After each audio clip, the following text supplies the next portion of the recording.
Well, one of my favorite things to say to parents is I want you to empower your children and your teenagers to be their absolute best.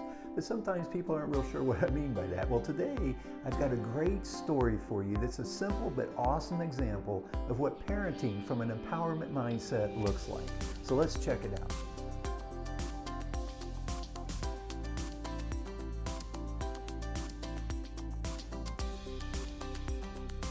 Well, hello again, everyone. My name is Jim White, and I'm an author, coach, and the founder of the Family Enrichment Academy. But more importantly, I'm a parent just like you. Well, today I've got this great story that illustrates what it looks like to parent from an empowerment mindset.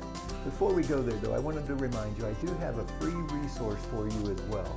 These are 10 things you need to stop doing as a parent, and then alternatively, what can you do instead?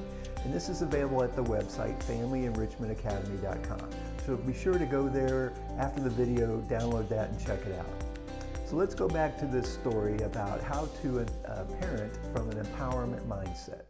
So here's what happened. The other day, my wife and I, we went to breakfast with my youngest daughter, my oldest son, and his children. Now, my son, he happens to be a graduate of Indiana University, and that's one of the state colleges here in the state where we live. Now, his younger sister, though, she happens to be a senior at Indiana's arch rival, Purdue. So this is that classic two-school rivalry within a state. So we are what's known as a house divided, right? We had 3 of our children go to Purdue University and 2 of our children went to Indiana. So as you can imagine, when we get together, it doesn't take much to get a little good-natured banter going on about the pros and cons of each of these 2 schools. Now, as we sat down for breakfast, my daughter happened to sit directly across the table from her nephew, one of my son's children. Now, my nephew, having grown up in a home of 2 Indiana University graduates, was well aware, and he had been schooled about how great Indiana University was, and he also was well aware of the shortcomings of Purdue University. Well, as the 2 of them sat across the table, it didn't take long before they started getting into a little bit of a debate over the merits of each of the 2 schools. Now, my son, who was sitting down at the other end of the table, picked up and heard this debate going on. And he started to chime in. He started, I could see he was having the urge to kind of join the conversation that was going on at the other end of the table. But then he stopped himself.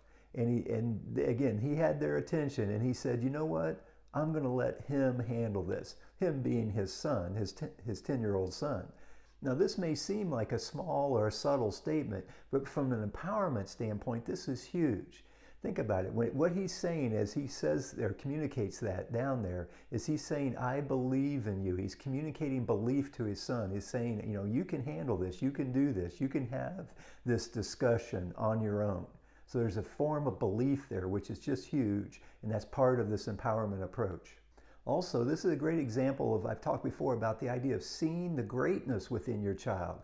Again, he's speaking to that belief, but he's seeing that greatness in him as well, and he's sort of speaking to that. And then finally, if you think about it, he's creating the space for his son to formulate and make an argument. And this is just great practice for him. And again, he's doing that by stepping back and saying, you can handle this. He creates that space. And his son being able to practice and develop that skill to be thoughtful and to formulate an argument is just going to be proved to be invaluable to him as he goes through his life. I mean, picture him being with a group of friends and maybe somebody's trying to lead him down a path of trouble. His son will then be able to articulate and be able to be that voice of reason within that group, but he's had that practice, and that's what's critical. That's what we're talking about, empowerment here. So I bring this up as a simple example because just to re-emphasize the point that every day we're presented with opportunities to empower our children. And part of having that empowerment mindset is being able to recognize and then take advantage of these opportunities. And this was a simple example where that happened, right? And if you have the empowerment mindset, to be quite honest, it starts to just be natural. It just sort of happens because that's the way you look and view the situation. Which, by the way, I don't think we ever came to the conclusion of which school was better. That debate is going to continue on in my home. Now, before we sign off, I just want to remind you again that I do have that free resource for you, those 10 things you need to stop doing as a parent and what you can do instead. So be sure to go to familyenrichmentacademy.com and download that resource. As always, it's truly an honor to be able to serve and support you as you move along your parenting journey, and it absolutely is a journey. Until next time, remember, a change in perspective changes everything.